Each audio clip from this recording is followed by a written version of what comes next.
السلام علیکم ناظرین و کرام، چینل زیر اقوال میں آپ کو خوش آمدید کہتی ہوں۔ حدیث کی کتابوں میں ایک دعا آتی ہے جو اللہ تعالیٰ کو بہت پیاری لگتی ہے، اور اس دعا کو پڑھنے والا بھی اللہ کے خاص بندوں میں شامل ہو جاتا ہے۔ پہلے ہم اس دعا کے فوائد جان لیتے ہیں۔ جو اس دعا کو پڑھتا ہے اللہ اس کے سابقہ گناہ معاف کر دیتا ہے۔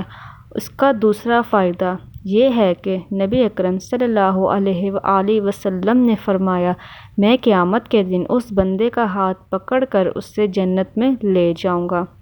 اس دعا کو پڑھنے کا تیسرا فائدہ یہ ہے کہ قیامت کے دن اللہ تعالیٰ اس بندے پر اتنے نعمتیں اور انعامات عطا فرمائے گا کہ بندہ کہے گا، اے رب، میں تجھ سے راضی ہو گیا ہوں۔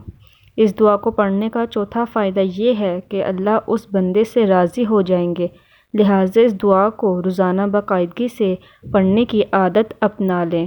آپ سوچ بھی نہیں سکتے یہ کتنی فائدہ مند دعا ہے۔ دعا یہ ہے، رضیت باللہ ربا وبالاسلام دینا وبمحمد نبیّا صلی اللہ علیہ وآلہ وسلم۔ اس دعا کا ترجمہ یہ ہے کہ اے اللہ، میں تجھے رب مان کر راضی، اے اللہ میں تیرے نبی محمد صلی اللہ علیہ وسلم کو سچا نبی مان کر راضی، اور تیرے بھیجے ہوئے دین اسلام کو سچا مان کر راضی۔ کتنا پیارا ترجمہ اور کتنی پیاری دعا ہے یہ۔ روزانہ اس دعا کو ایک بار ضرور پڑھ لیجیے گا، انشاءاللہ دل میں بڑا سکون اور منور ہوگا، اور اللہ اس بندے سے راضی رہے گا۔